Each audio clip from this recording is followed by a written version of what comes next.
Bismillah. Alhamdulillah. Hamdan katsiran thayyiban mubarakan fih. Kama yuhibbu rabbuna wa yarda. Asyhadu an la ilaha illallah wahdahu la syarika lah. Wa asyhadu anna Muhammadan abduhu wa rasuluhu. La nabiyya wa la rasula ba'da amma ba'd. Puji dan syukur kita panjatkan kehadirat Allah Subhanahu wa taala yang telah memberikan kita begitu banyak kenikmatan, memberikan kita kesehatan, sehingga Allah masih memberikan kita kesempatan untuk menuntut ilmu, untuk beramal saleh, yang mana ini merupakan nikmat yang besar bagi seorang hamba. Bisa dikatakan nikmat yang paling besar, yakni nikmat kemudahan di dalam beribadah, kemudahan di dalam menuntut ilmu.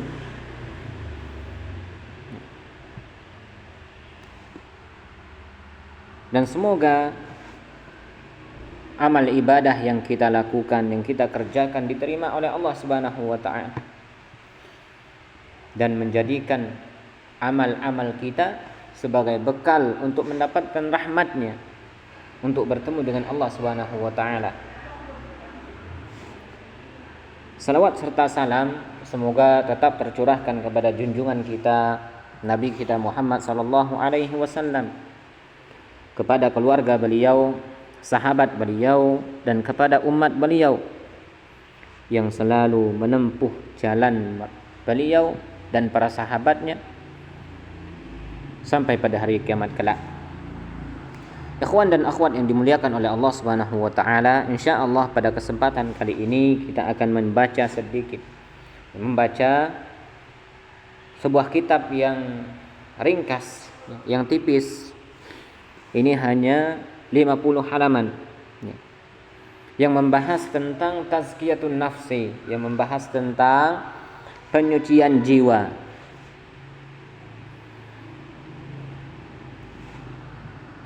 Kitab yang kita gunakan yakni kitab Asyru Qawaida fi Tazkiyatin Nafsi, 10 kaidah di dalam penyucian jiwa.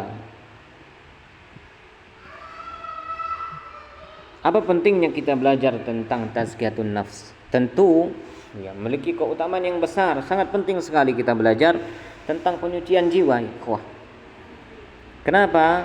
Karena dengan bersihnya jiwa kita akan menjadi orang yang senantiasa gemar beribadah kepada Allah, gemar mendekatkan diri kepada Allah Subhanahu wa taala, selalu rindu ingin berkhalwat dengan Allah Subhanahu wa taala. Kita akan merasakan kekhusyukan, keikhlasan ketika beribadah. Oleh karena itu, insyaallah di kesempatan kali ini kita akan membaca kitab yang ada di depan antum semua, yang ditulis oleh Syekh Abdul Razak Ibnu Abdul Muhsin Al-Badr hafizahullahu ta'ala. Kita akan baca dari muqaddimah.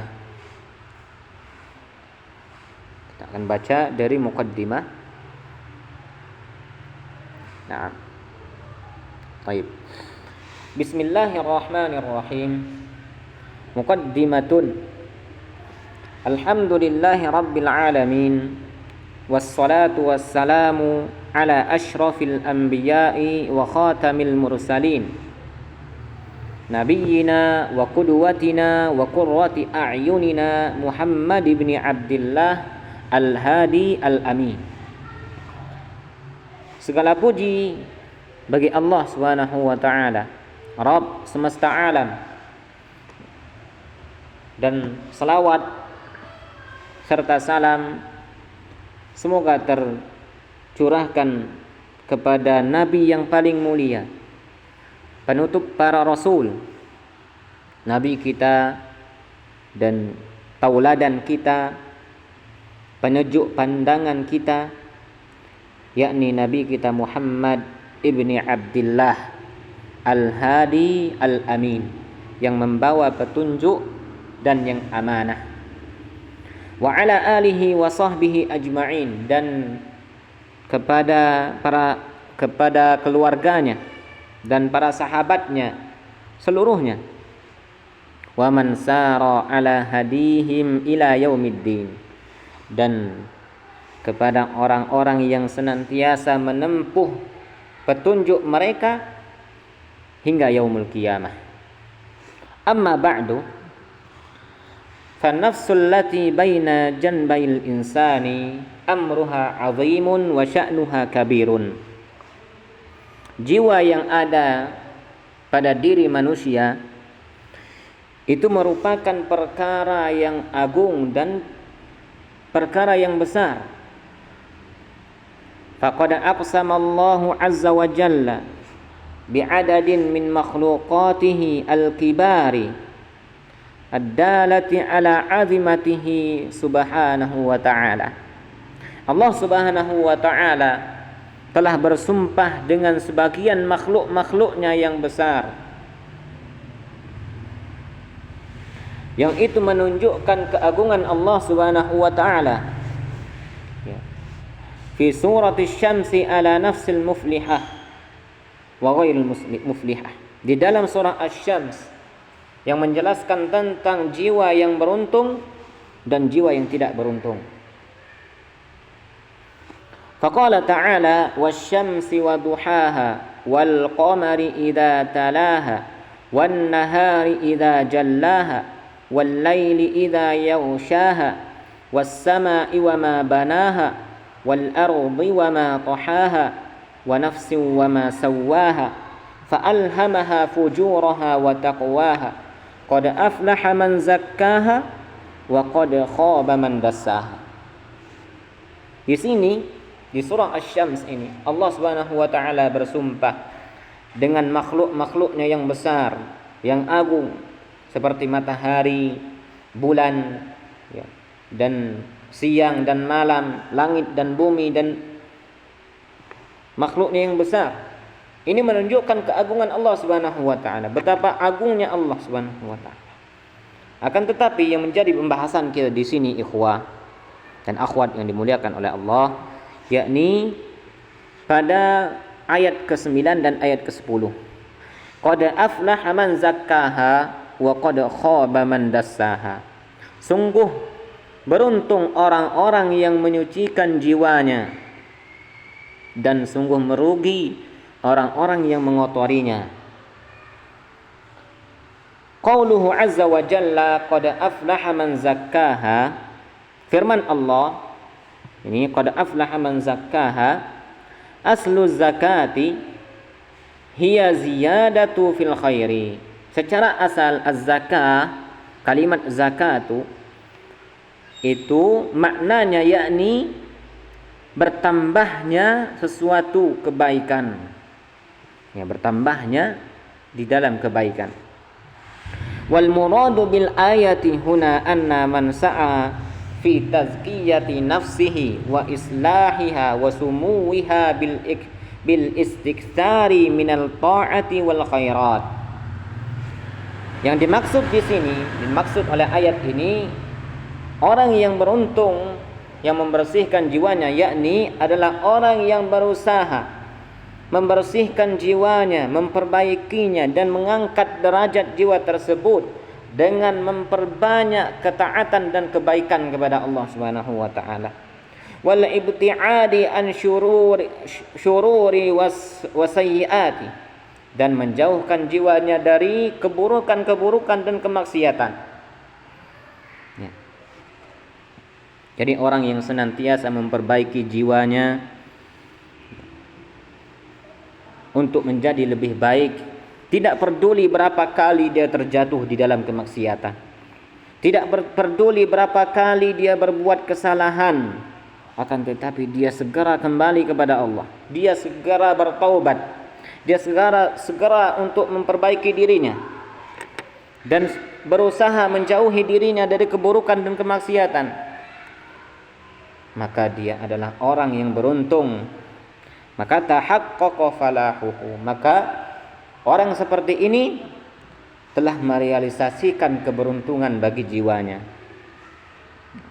Wa qauluhu azza wa jalla, adapun firman Allah taala, wa qad khaba man dassaha, sungguh merugi orang yang mengotori jiwanya.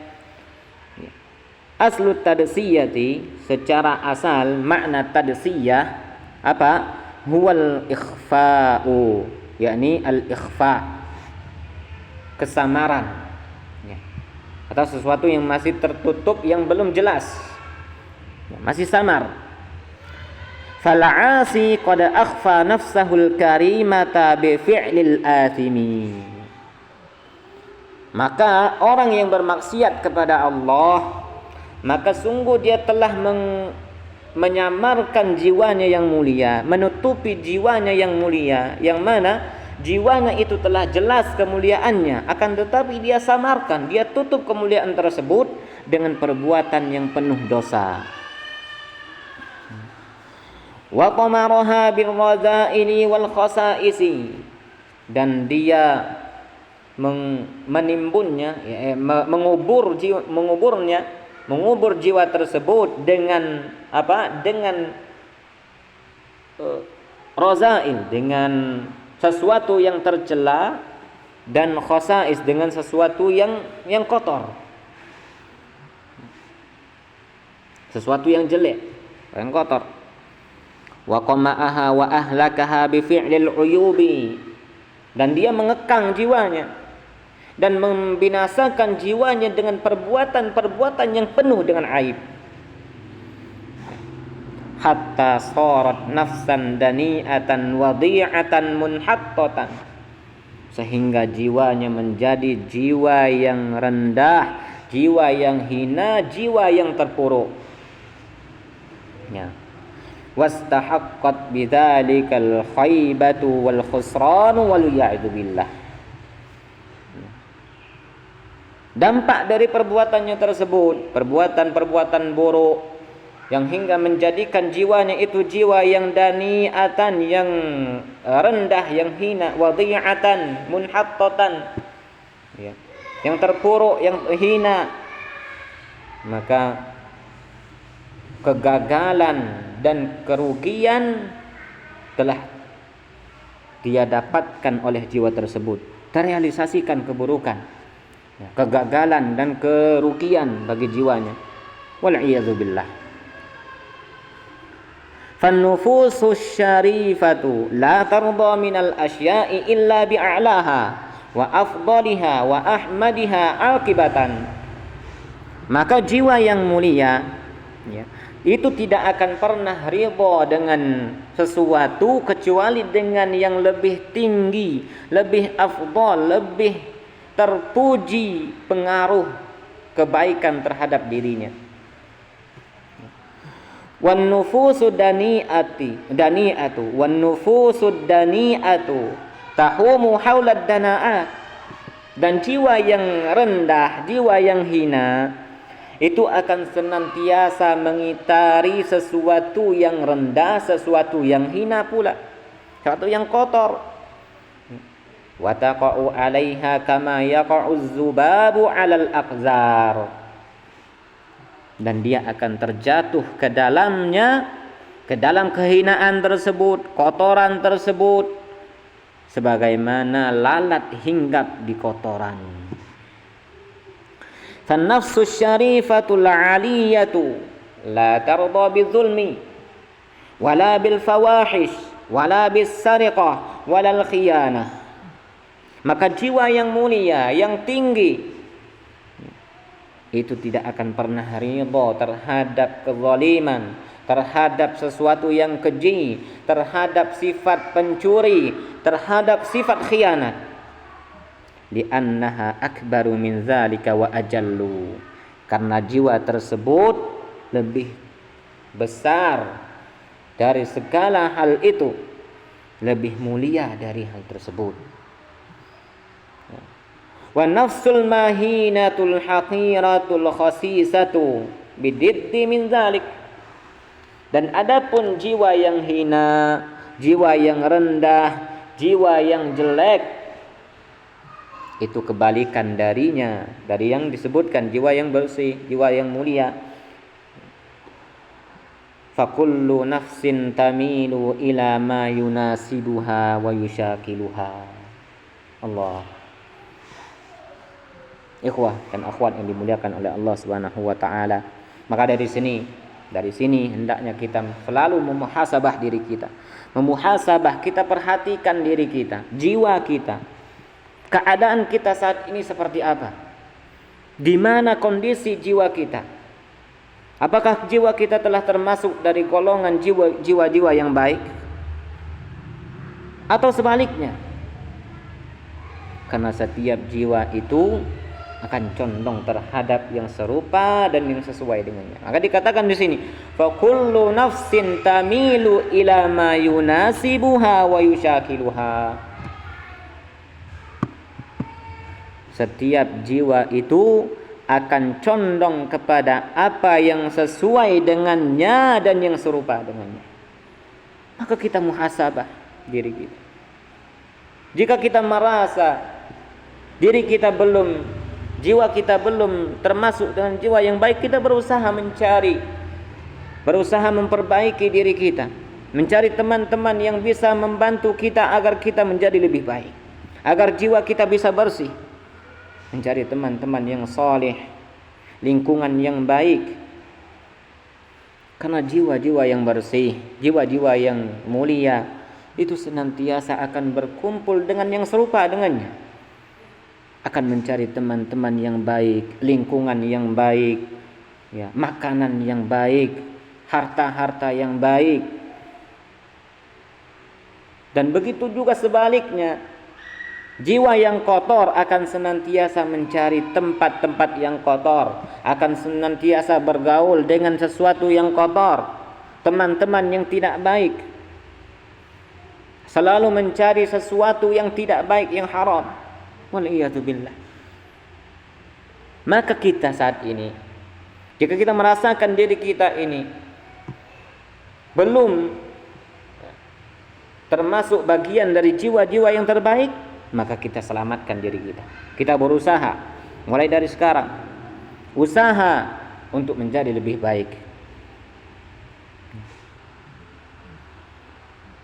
Walamma kanat tazkiyatun nafsi bihadhil ahammiyah wajaba ala kulli muslimin nasihin li nafsihi an yu'na biha inayatan fa'iqatan.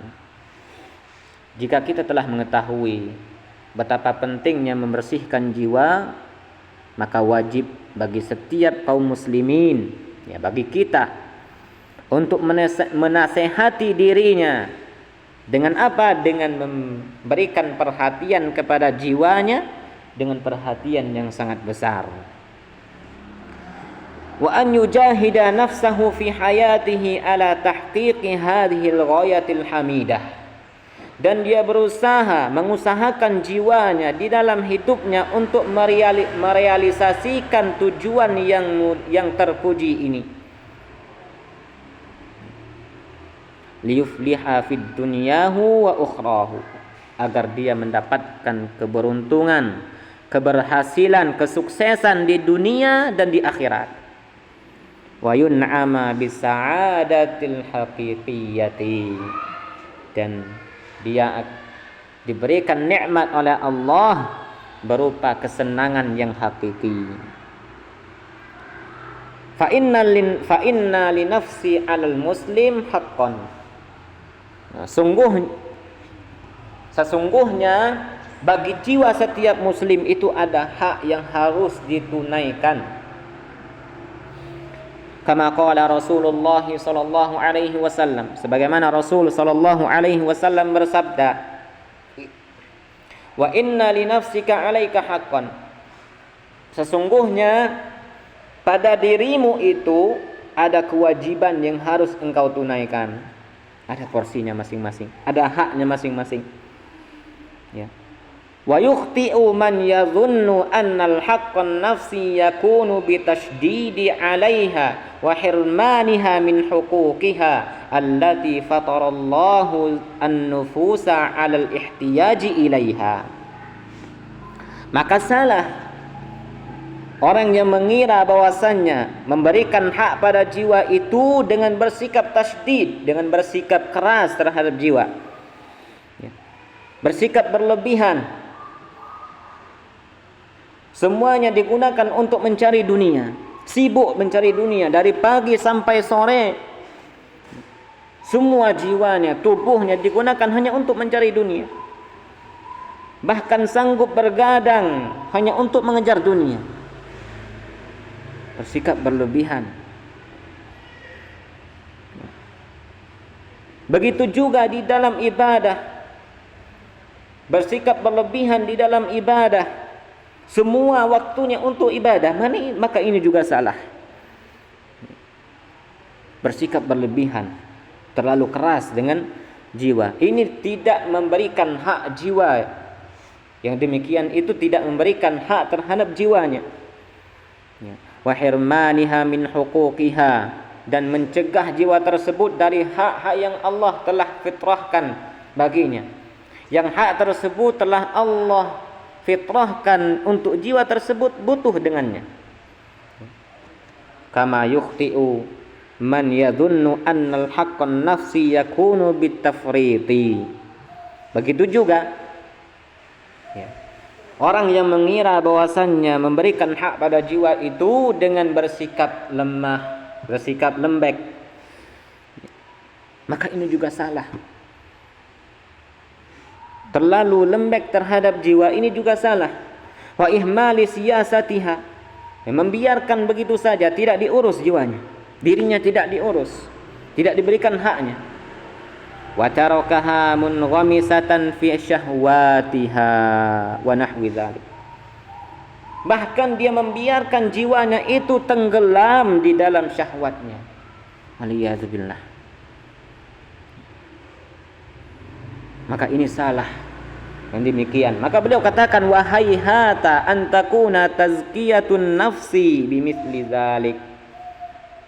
Maka jauh sekali yang namanya tazkiyatun nafsi dengan seperti itu. Dengan bersikap keras, berlebihan pada jiwa, atau bersikap terlalu lembek, tidak diperhatikan dan biarkan dia tenggelam di dalam syahwat, maka ini bukanlah tazkiyatun nafsi. Jauh sekali dengan makna yang demikian. Bal, kata beliau, bal tazkiyatun nafsi takunu bil masalik syar'iyyah. Akan tetapi membersihkan jiwa itu dilakukan dengan menempuh cara yang disyariatkan. Wa bitawassuti wal i'tidal, dan dengan bersikap pertengahan dan adil terhadap jiwa itu. Fala ifrata wala tafrita, dengan cara tidak berlebihan dan tidak terlalu lembek.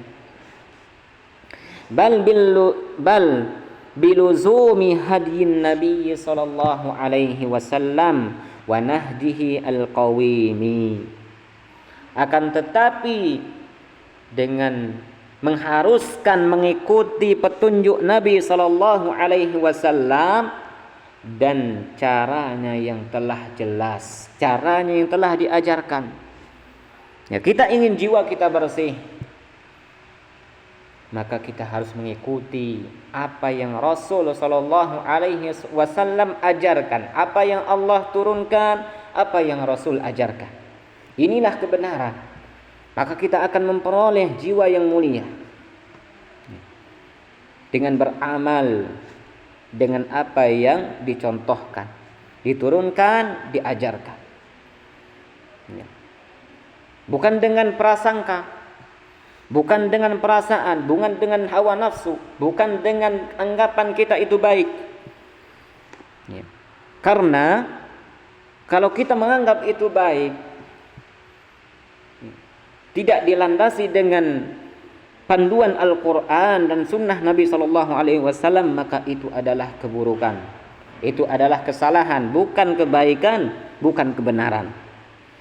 Karena tolak ukur kebenaran apa yang Allah turunkan dan apa yang Rasul ajarkan. Jika tidak dengan dua itu, maka itu bukanlah kebenaran. Tidak perlu kita lakukan. Percuma, kita akan tertolak amalan tersebut. Itu bukan kebenaran. Jelas Rasul mengatakan, man amila amalan laisa alaihi amruna fahuwa raddun. Barang siapa yang melakukan suatu amal tidak ada contohnya, tidak ada perintahnya, maka amal tersebut tertolak. Maka percuma kita beramal, kita mengira bahwasanya kita sudah beramal soleh, akan tetapi tidak dilandasi dengan Al-Quran dan Sunnah, maka itu amal tertolak. Kita hanya dapat capek saja. Oleh karena itu wajib dengan apa? Biluzumil hadin Nabi sallallahu alaihi wasallam wa nahjihi al-qawimi. Wa sa'adhkuru fi hadhil mukhtasari, kata Syekh hafizahullah, aku akan menyebutkan di dalam ringkasan ini asyra qawaida muhimmatan, 10 kaidah yang penting, tu'inul muslima ala tazkiyati nafsihi wa tanmiyatiha, yang mana 10 kaidah tersebut akan membantu seorang muslim untuk membersihkan jiwanya dan mengembangkannya, wa tathhiriha min kulli ma yudannisuha wa yushinuha, dan menyucikan jiwa tersebut dari setiap apa-apa yang mengotorinya dan mencemarinya. Wa as'alullaha ta'ala an yuzakki nufusana wa an yusliha a'malana wa an yusaddida aqwalana wa an yubassirana bil haqqi wa yarzuqana ittiba'ahu wa an yahdiyana li ahsanil akhlaqi wal a'mali wa an yasrifa anna sayyi'aha wa an yujannibana al-fitana ma zahara minha wa ma batan, wa sallallahu ala nabiyyina Muhammadin wa ala alihi wa sahbihi wasallam. Beliau berdoa memohon kepada Allah Subhanahu wa taala. Beliau katakan, aku memohon kepada Allah, berdoa kepada Allah, semoga Allah memberikan kesucian pada jiwa-jiwa kita, menyucikan jiwa-jiwa kita, dan memperbaiki amal-amal kita, dan menguatkan perkataan-perkataan kita, dan menunjukkan kepada kita kebenaran dan memudahkan kita untuk mengikutinya.